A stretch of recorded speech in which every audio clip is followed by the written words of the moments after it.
Dans les villages où chaque visage est une histoire et chaque silence une parole, les avertissements les plus importants ne sont pas criés sur la place du marché, mais murmurés au seuil des maisons, portés par la brise chaude de l'après-midi. Ce mois de décembre, il fallait être prudent en achetant son poulet.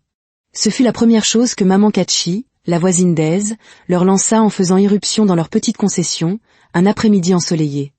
Les mains sur ses larges hanches, le visage rond perlant de sueur, elle n'esquissait pas le moindre sourire. Et maman Catchy souriait toujours, même lorsqu'elle n'en avait pas envie.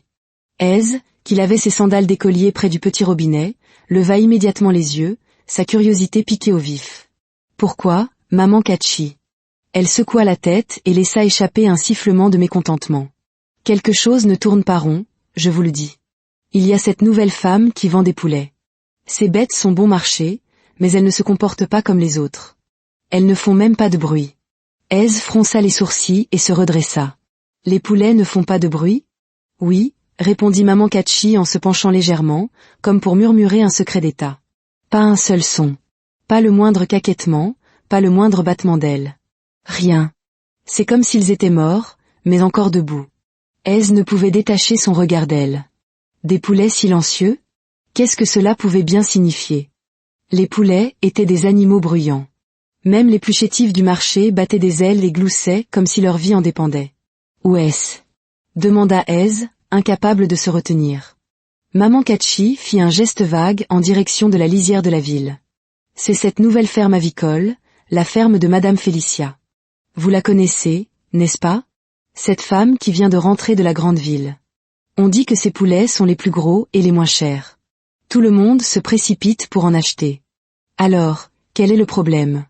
Maman Catchy soupira lourdement et jeta un regard par-dessus son épaule, comme si elle craignait d'être entendue. Tout ce que je dis, c'est que les choses trop bon marché ne sont jamais bonnes.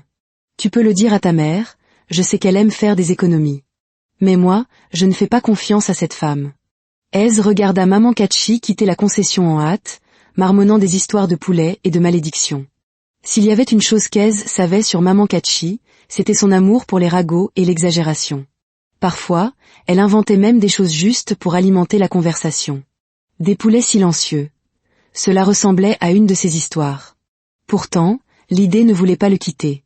Plus tard ce soir-là, Igoma, la mère d'Aise, rentra du marché, portant sur sa tête un lourd panier de légumes et de tomates.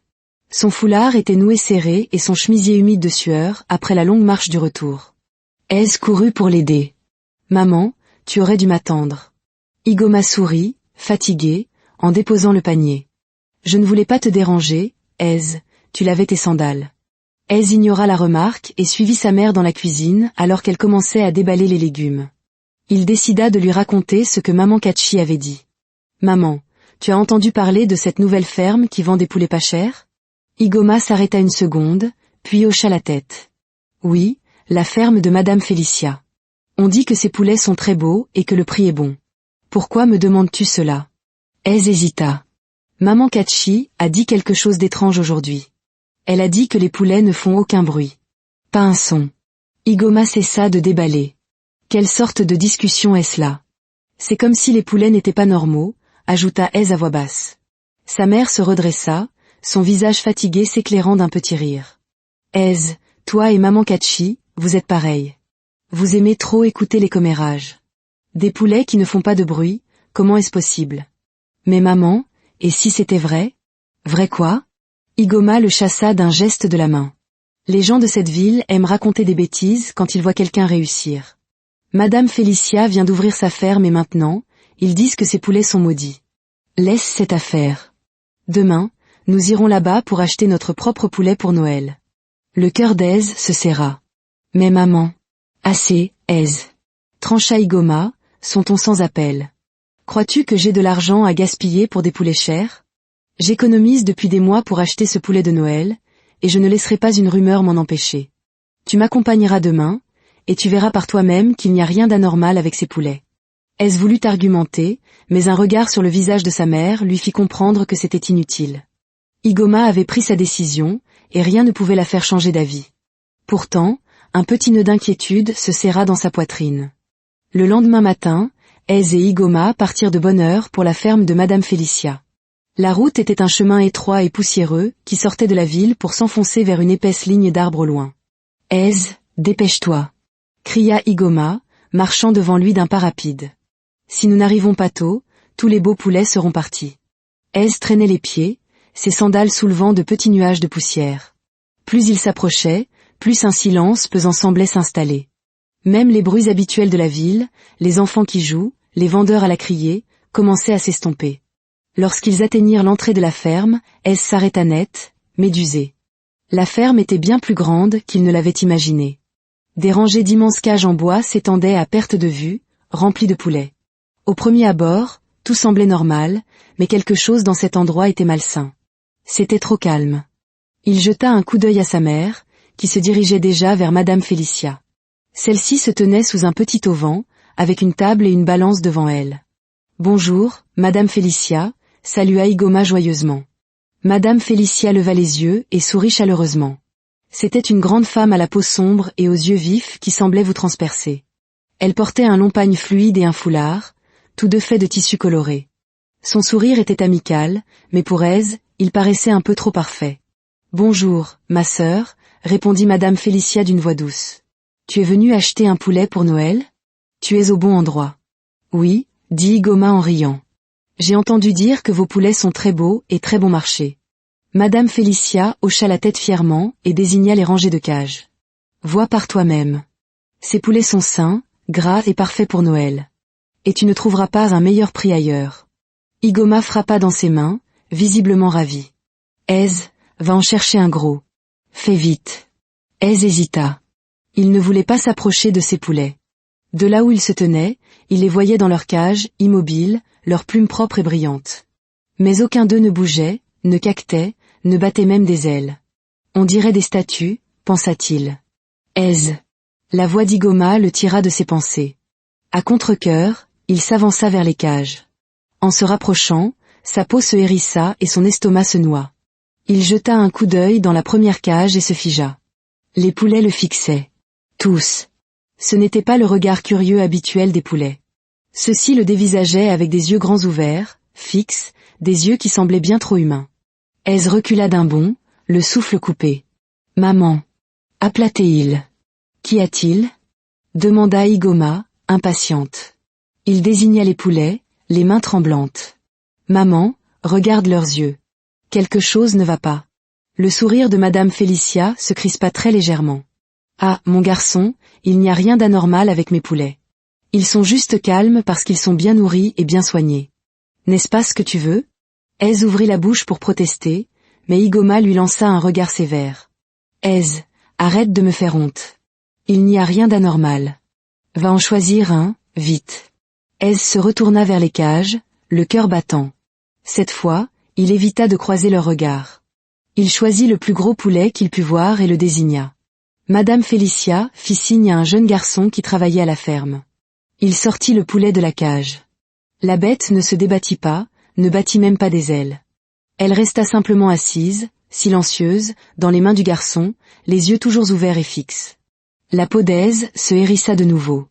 De retour à la table, Igoma paya Madame Félicia, qui sourit largement en lui tendant le poulet, désormais ligoté et silencieux. « Merci pour ta visite, ma sœur.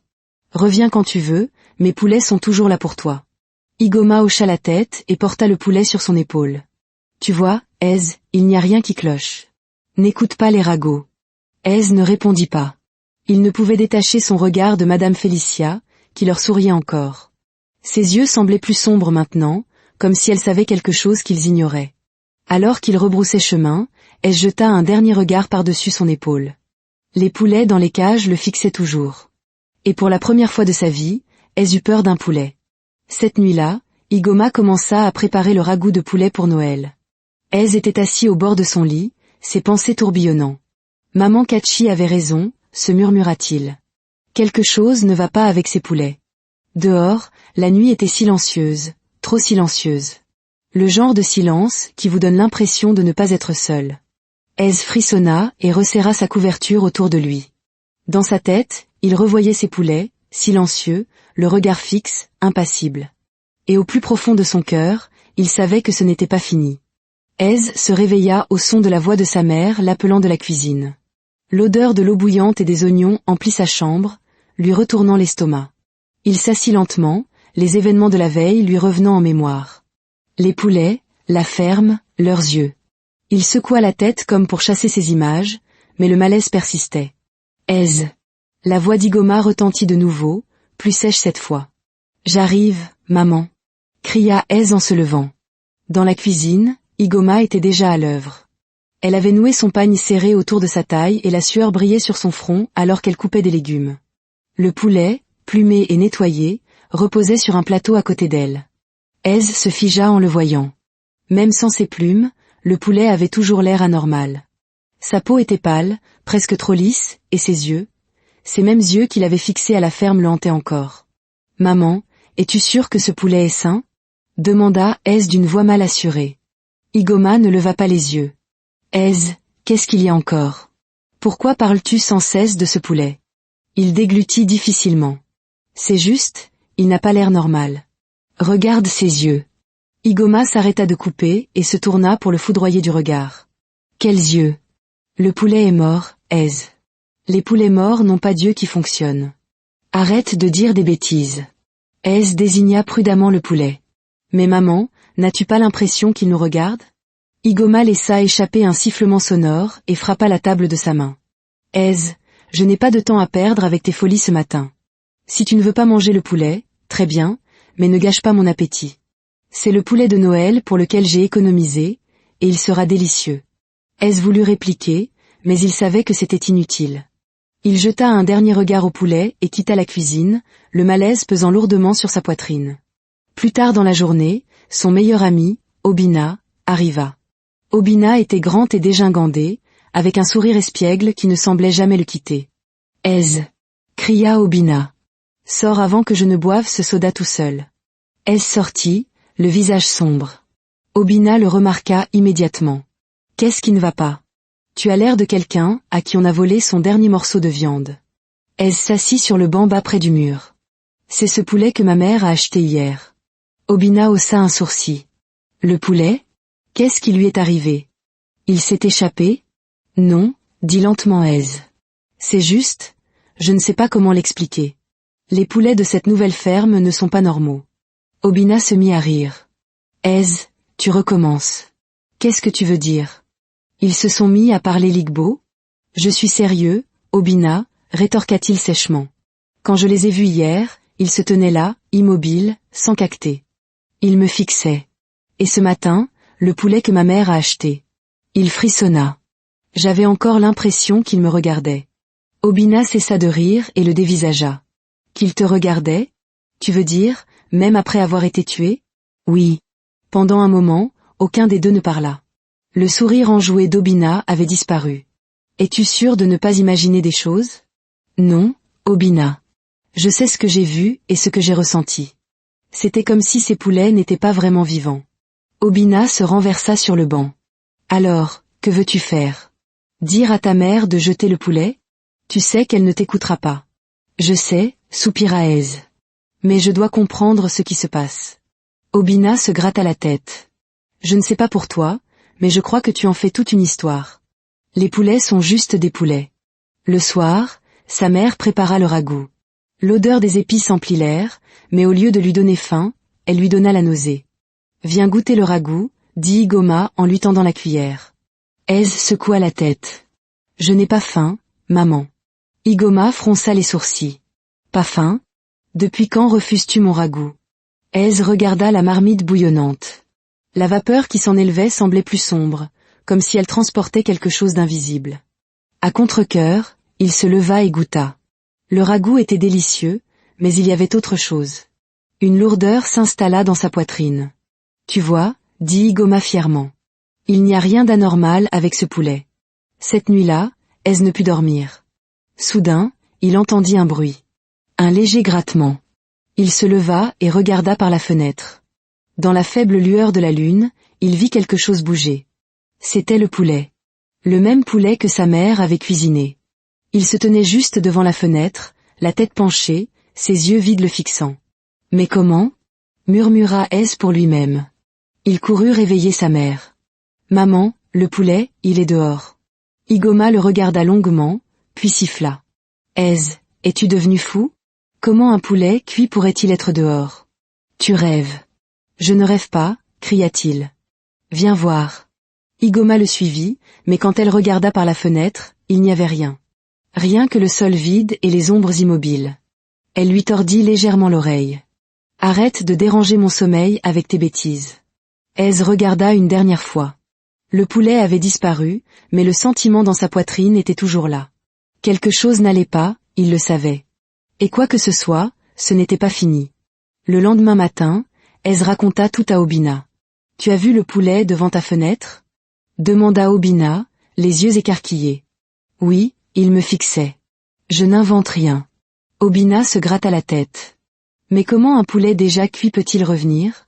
Ça n'a aucun sens. » « Je sais, mais je l'ai vu. » Obina soupira. « D'accord, d'accord. Qu'est-ce qu'on fait maintenant ?» Ez hésita, puis dit « Nous devons retourner à la ferme de Madame Félicia. » Obina le regarda comme s'il avait deux têtes. « Y retourner ? Tu es fou ? » « Je m'en fiche, » dit fermement Ez. « Quelque chose ne va pas avec ces poulets, et je dois savoir ce que c'est. » Obina gémit bruyamment. « Ez, tu vas nous attirer des ennuis. S'il te plaît, Obina. Tu es le seul qui veuille bien m'écouter. » Après une longue pause, Obina soupira. « D'accord. Mais s'il arrive quelque chose, je dirai à ma mère que c'était ton idée. » Alors qu'il marchait vers la ferme, le même sentiment de malaise s'insinua de nouveau dans la poitrine d'Ez. Mais cette fois, il savait qu'il ne partirait pas avant d'avoir des réponses. Obina traînait les pieds. « Ez, je ne comprends toujours pas pourquoi nous faisons ça, » grommela-t-il. « Et si Madame Félicia nous attrape ? Nous devons découvrir ce qui ne va pas avec ces poulets, Obina. Tu n'as pas vu ce que j'ai vu la nuit dernière. » Obina secoua la tête. « Mais tu as dit qu'il avait disparu. Peut-être que tu rêvais. » « Je ne rêvais pas. » trancha Ez en s'arrêtant brusquement. « Je te dis que quelque chose ne va pas. Je le sens dans ma poitrine. Tu ne me crois pas non plus, n'est-ce pas ?» Obina regarda le visage sérieux de son ami et soupira de nouveau. « D'accord, d'accord, je te crois. Mais on regarde vite et on s'en va. Je ne veux pas de problème. » Quand ils arrivèrent à la ferme, elle avait exactement le même aspect que la veille. Des rangées de cages en bois, des poulets silencieux et immobiles, et cette étrange quiétude qui donnait la chair de poule à Ez. La ferme semblait sans vie. « Ez » chuchota Obina en lui saisissant le bras. « Tu sens ça ?» Ez hocha la tête. « C'est trop calme. Même les fermes font du bruit. Mais ici... » Les garçons s'approchèrent furtivement de la première rangée de cages. Ez jeta un coup d'œil à l'intérieur et sentit son cœur battre plus fort. « Obina, » dit-il à voix basse, « regarde leurs yeux. » Obina hésita, puis se pencha. Après un moment, il recula, le visage pâle. « Ez, il ne cligne pas des yeux. »« Je te l'avais dit, » murmura Ez avec force. « Les poulets sont censés bouger. Ceux-là ne sont pas normaux. » Obina déglutit difficilement. « Allons-nous-en, Ez. Cet endroit me donne mal à la tête. »« Pas encore, » dit Ez, la voix ferme. « Je dois en voir plus. » Ils longèrent les rangées de cages, lentement, en faisant attention à ne pas faire de bruit. Plus ils s'enfonçaient dans la ferme, plus l'air semblait peser sur eux. Ez s'arrêta près de la maison de la ferme. C'était un vieux bâtiment en bois à la peinture écaillée, et il y avait quelque chose d'inquiétant à son sujet. « C'est là que nous devons aller, » dit Ez en désignant la maison. « Quoi ? Pas question. » protesta Obina. « Tu en as assez vu. Partons avant que quelqu'un ne nous voie. » Obina, écoute, murmura Ez avec urgence. Les poulets ne sont pas normaux, et cette ferme est étrange. Tu ne veux pas savoir pourquoi ? Et si Madame Félicia faisait quelque chose de mal ici ? Obina fixa la maison, secouant la tête. Ez, tu vas nous faire tuer. Ce n'est pas un film, c'est la vraie vie. Alors rentre si tu as peur, dit Ez, la détermination brûlant dans sa voix. Mais je dois voir par moi-même. Obina gémit et se prit la tête entre les mains. Ah, d'accord, allons-y. Mais s'il arrive quelque chose, je dirai à tout le monde que c'est de ta faute. Ensemble, ils s'approchèrent furtivement de la maison. La porte en bois grinça bruyamment quand Ez la poussa, et les deux garçons se figèrent. Quand personne ne vint, Ez entra, suivi de près par Obina. La maison sentait le moisi et le renfermé. Une table était couverte de papiers épars. « Vérifie cette table, » chuchota Ez. « Pourquoi moi ?» siffla Obina. « Parce que tu es plus près. » En grommelant, Obina s'approcha de la table et ramassa un des papiers. « Ez, ça ressemble à une sorte de liste. Des noms et des chiffres à côté. Maman Ngozi, 2. Monsieur Okafor, 3. Qu'est-ce que ça veut dire? Je ne sais pas, répondit Obina. Ez attrapa un autre papier et le fixa, ses yeux s'écarquillant. Obina, regarde ça. Le papier portait un dessin, un symbole étrange qui ressemblait à un cercle traversé de lignes. Au centre, il y avait quelque chose qui ressemblait à un œil. Quel genre de dessin est-ce? Chuchota Obina en reculant. Ez, je n'aime pas cet endroit. Je pense que Madame Félicia fait quelque chose de mal ici, quelque chose à voir avec ses poulets. Un bruit soudain fit sursauter les deux garçons. Des pas. Ez, chuchota vivement Obina, quelqu'un arrive. Ez attrapa les papiers et les fourra dans sa poche. Vite, cache-toi. Ils plongèrent derrière une armoire en bois juste au moment où la porte grinçait. À travers une petite fente, Ez vit Madame Félicia entrer dans la pièce. Elle marmonnait pour elle-même des mots qu'Ez ne comprenait pas. Elle se dirigea vers la table et ramassa un des papiers. Son expression était dure, son visage paraissant soudain plus vieux et plus acéré. Après ce qui sembla une éternité, Madame Félicia soupira et se tourna vers la porte. Bientôt, murmura-t-elle à voix basse, très bientôt. Les garçons attendirent une minute entière avant de bouger. Ez, chuchota Obina, la voix tremblante, tu as entendu ça? Ez hocha la tête, le visage pâle. Nous devons partir. Maintenant. Le lendemain, une étrange nouvelle se répandit dans la ville. Toute la famille de Maman Ngozi était tombée malade pendant la nuit. Les gens disaient qu'ils allaient bien la veille, mais après avoir mangé du poulet de la ferme de Madame Félicia, ils avaient tous développé des fièvres et des frissons. N'est-ce pas ce que je vous avais dit? Criait Maman Kachi à qui voulait l'entendre. J'ai dit que quelque chose n'allait pas avec les poulets de cette femme. Le ventre d'Ez se noua. Il se tourna vers Obina. Obina, ça arrive. Ces poulets rendent les gens malades. Obina regarda autour de lui nerveusement. Mais qu'est-ce qu'on fait maintenant? On devrait le dire à quelqu'un. Oui, dit fermement Ez. Nous devons le dire au pasteur Chigozi. C'est la seule personne qui nous écoutera.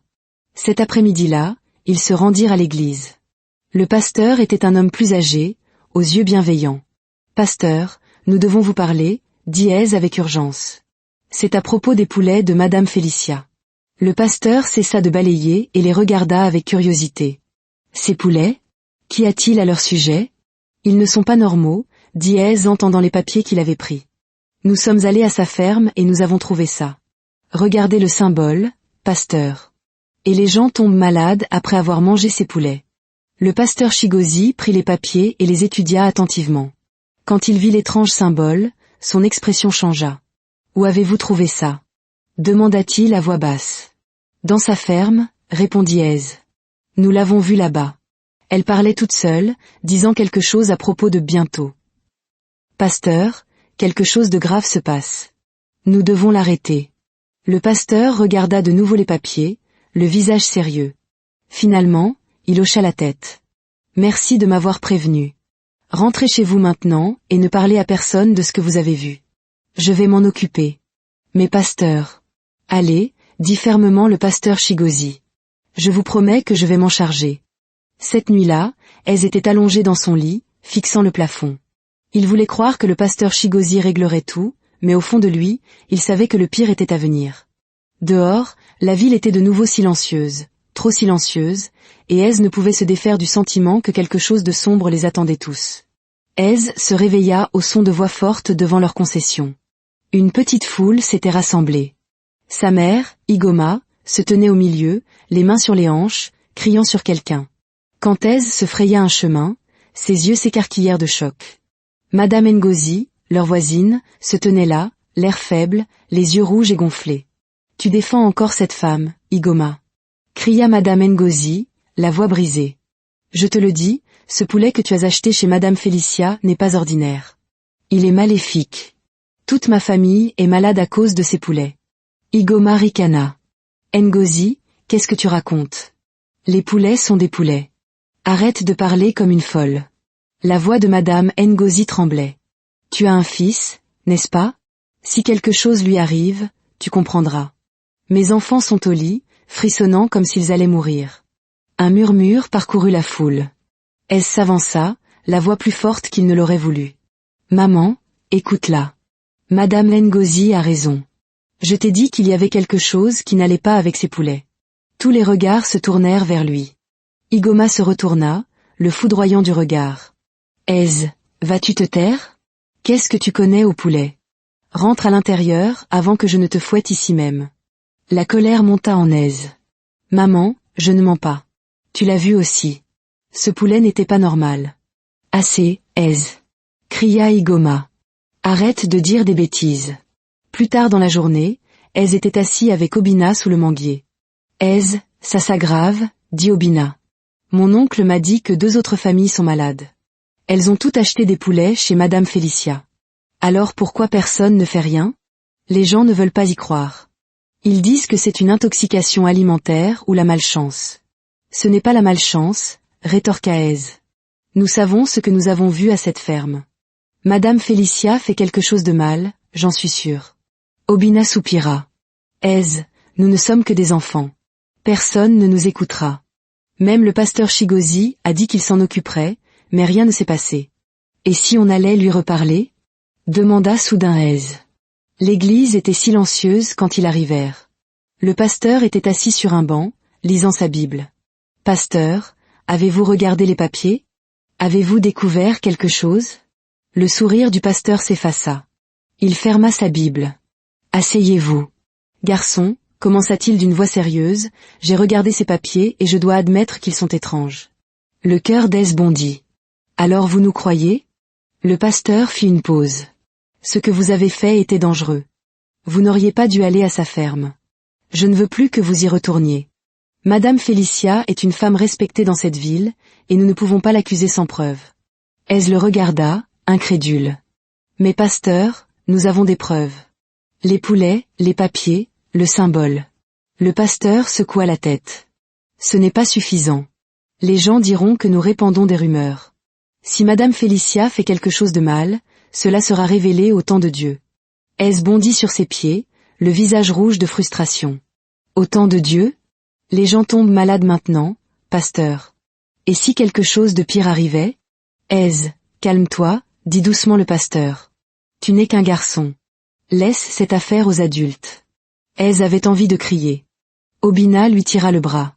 Allons-nous-en, Aise. Il ne nous écoutera pas. Le retour fut silencieux. Personne ne voulait les écouter. Aise, qu'est-ce qu'on fait maintenant? Demanda finalement Obina. Aise s'arrêta et se tourna vers son ami. On retourne à la ferme. Ce soir. Les yeux d'Obina s'écarquillèrent. Ce soir? Tu es fou? Je ne suis pas fou, dit fermement Aise. Si personne ne veut écouter, alors nous devons trouver des preuves qu'ils ne pourront pas ignorer. Obina secoua la tête, terrifiée. Aise, non. Madame Félicia pourrait nous attraper. Ou pire. Aise attrapa le bras de son ami. Obina, les gens tombent malades. Et si quelqu'un mourait? Nous ne pouvons pas rester assis sans rien faire. Obina le fixa longuement, puis soupira. D'accord. Mais si on se fait prendre, je ne te le pardonnerai jamais. Cette nuit-là, les garçons se retrouvèrent à la lisière de la ville. Le chemin vers la ferme semblait plus sombre. Aise, je regrette déjà, chuchota Obina. Quand ils atteignirent la ferme, le silence les frappa comme un mur. Les rangées de cages se dressaient comme des ombres noires, les poulets toujours immobiles, leurs yeux captant la faible lueur de leur lanterne. Aise désigna la maison. On va vérifier à l'intérieur à nouveau. Ils se glissèrent à l'intérieur. La pièce était plus froide. Ils se dirigèrent vers le centre de la pièce, là où ils avaient entendu le grattement. Aise s'agenouilla et passa la main sur les lattes de bois. « Aide-moi à soulever ça », dit-il en désignant une planche mal fixée. Ensemble, ils tirèrent jusqu'à ce qu'elle cède. En dessous, il y avait un espace étroit et sombre qui semblait mener sous terre. Une odeur immonde s'en échappa. « Aise, qu'est-ce que c'est ?» chuchota Obina en se couvrant le nez. « Je ne sais pas, mais nous devons le découvrir. » Aise descendit dans le trou. Le sol en dessous était humide et froid. L'espace s'étendait en un tunnel. D'étranges symboles étaient gravés dans la terre. « Aise, retournons en arrière », chuchota Obina, la voix tremblante. « Cet endroit est maléfique. »« Encore un peu », dit Aise en levant la lanterne. Alors qu'ils s'enfonçaient plus profondément, ils commencèrent à entendre un son faible et rythmé. Ce n'était pas un grattement cette fois, mais comme un chant. « Tu entends ça ?»« Oui, chuchota Obina. Je n'aime pas ça. Ils suivirent le son jusqu'à une petite pièce souterraine. Ce qu'ils virent les glaça sur place. La pièce était éclairée par de petites bougies placées en cercle. Au centre se trouvait une grande cage en bois, et à l'intérieur, d'autres poulets. Leurs plumes étaient plus sombres, leurs yeux brillaient d'une faible lueur rouge. Debout près de la cage, le dos tourné, se tenait Madame Félicia. Elle chantait doucement dans une langue qu'aucun des deux garçons ne comprenait. Obina laissa échapper un petit hoquet, et le chant de Madame Félicia cessa. La pièce tomba dans un silence complet. Madame Félicia se retourna lentement. Ses yeux étaient vifs. Eh bien, dit-elle doucement. Vous deux encore. Aise ne pouvait plus bouger. Madame Félicia s'approcha, son ombre s'étirant à travers la pièce. Je vous avais prévenu de rester à l'écart, dit-elle, ses yeux brillant faiblement à la lueur des bougies. Aise retrouva enfin sa voix. Qu'est-ce que vous faites? Madame Félicia sourit. Tu ne comprendrais pas, mon garçon. Certaines choses ne sont pas faites pour tes yeux. Vous rendez les gens malades, cria Aise, sa peur se mêlant à la colère. Le visage de Madame Félicia se durcit. Rentre chez toi, Aise. Rentre chez toi et oublie ce que tu as vu ici. Non, dit Aise, la voix tremblante. Vous ne pouvez pas continuer à faire ça. Les yeux de Madame Félicia se rétrécirent. Soudain, les poulets dans la cage commencèrent à bouger. Ils battaient violemment des ailes, leurs yeux rouges fixés sur les garçons. Les bougies vacillèrent et l'air devint plus froid. Aise, cria Obina. Partons. Aise n'eut pas besoin qu'on le lui dise 2 fois. Ils coururent aussi vite qu'ils purent. Derrière eux, ils entendaient la voix de Madame Félicia s'élever de nouveau, son chant devenant plus fort et plus rapide. Ils ne s'arrêtèrent de courir qu'une fois loin de la ferme, les poumons en feu. Aise, Obina halta, qu'est-ce qu'on vient de voir? Aise ne répondit pas. Il savait qu'il venait de franchir une ligne. Et quoi que Madame Félicia cachait, ce n'était pas encore fini. Il ne put dormir cette nuit-là. Les mots de Madame Félicia résonnaient dans sa tête. Le lendemain matin, sa mère était de mauvaise humeur. Aise, est-ce que toi et cette Obina êtes allés à la ferme de Madame Félicia hier? Aise se figea. Maman, de quoi parles-tu? Igoma se retourna, les yeux plissés. Ne fais pas semblant de ne pas savoir. Quelqu'un vous a vu, courant comme des fous près de sa ferme. Ne t'avais-je pas prévenu de te tenir à l'écart des problèmes? Maman, écoute-moi, dit désespérément Aise. Les poulets de Madame Félicia ne sont pas normaux. Les gens tombent malades à cause d'eux. Igoma leva les mains au ciel. Assez de ces bêtises. Les poulets ne sont pas des sorcières et Madame Félicia n'est pas le diable. Si tu n'arrêtes pas, je te battrai si fort que tu oublieras à quoi ressemble un poulet. Aise serra les poings et sortit en claquant la porte. Il retrouva Obina dehors. Ta mère t'a aussi crié dessus? Demanda Obina. Oui, dit Aise. Elle ne croit rien de ce que je dis. La mienne non plus, répondit Obina. C'est comme si personne ne voulait nous croire. Aise fixa le sol, son esprit s'emballant. Obina, nous devons y retourner. La tête d'Obina se redressa. Y retourner? Où ça? À la ferme de Madame Félicia, dit fermement Aise. Les yeux d'Obina s'écarquillèrent. Tu es fou? Elle nous a vus. Elle sait que nous étions là. Je sais, dit Aise, la voix calme mais sérieuse. Mais nous n'avons pas tout découvert. Il y a quelque chose sous cette ferme, Obina. Tu as entendu le grattement. Et si c'était la raison pour laquelle les gens tombent malades? Obina secoua violemment la tête. Pas question. Je n'y retourne pas.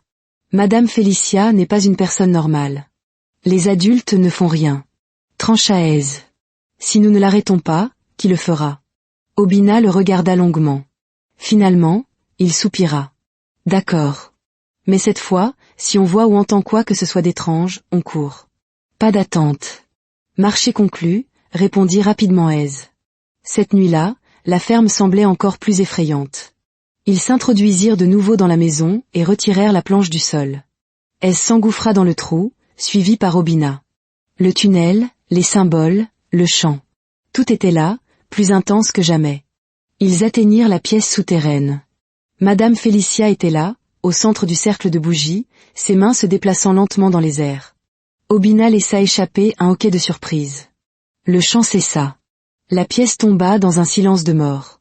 Madame Félicia se retourna lentement. Eh bien, sa voix résonna dans le petit espace. Vous deux, encore. Je vous avais pourtant prévenu de rester à l'écart. Ses yeux brillaient d'une lueur surnaturelle à la lumière des bougies. Soudain, le courage d'Aise prit le dessus sur sa peur. Qu'est-ce que vous faites?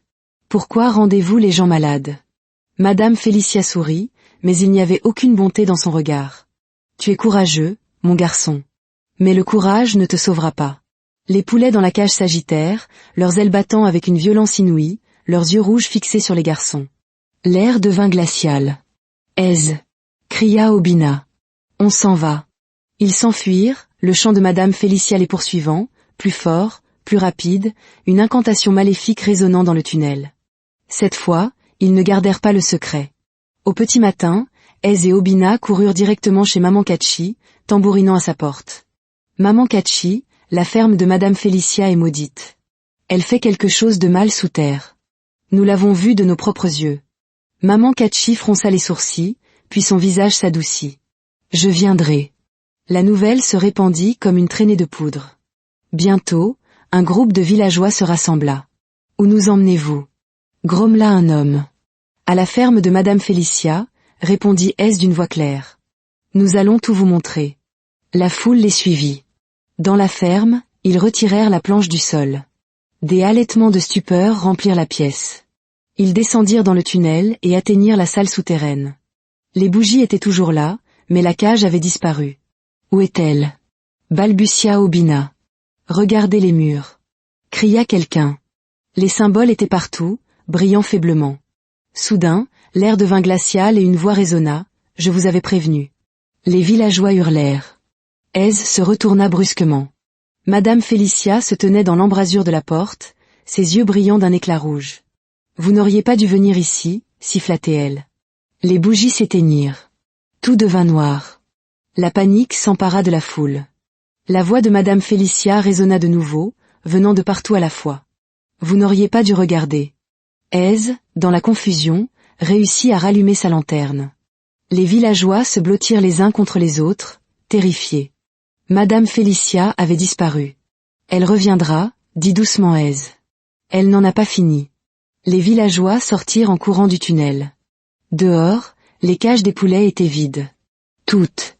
La ferme semblait abandonnée. Le pasteur Chigozi arriva, le souffle court. Qu'est-ce qui se passe ici?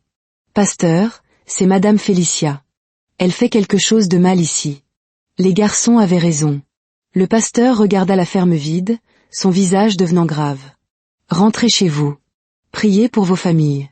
Cet endroit ne nous fera plus de mal. Cette ferme sera détruite. Madame Félicia sera retrouvée.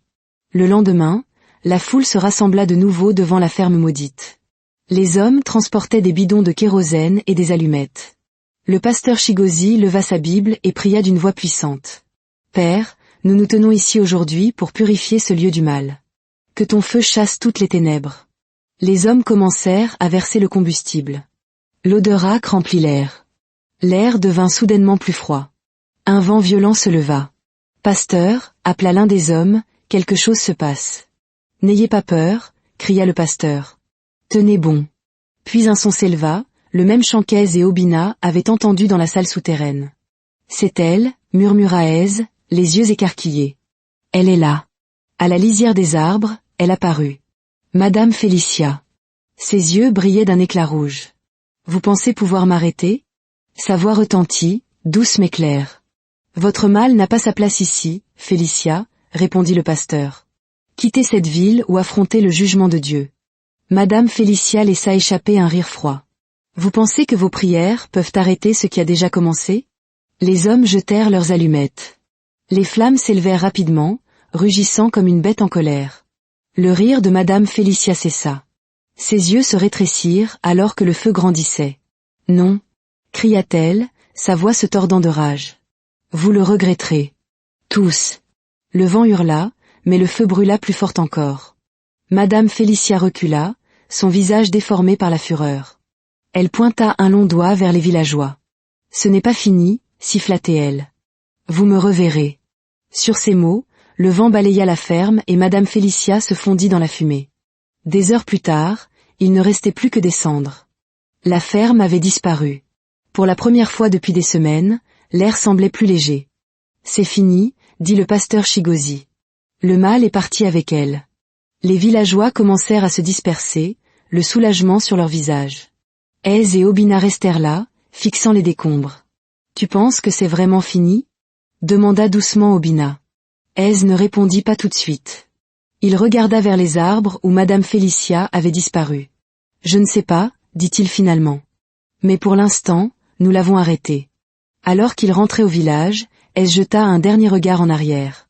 Pendant une fraction de seconde, il crut voir quelque chose, une ombre se déplaçant à la lisière des arbres. Il cligna des yeux, et elle avait disparu. Mais il ne put se défaire du sentiment que Madame Félicia les observait toujours, attendant son heure. Et qu'un jour, elle reviendrait.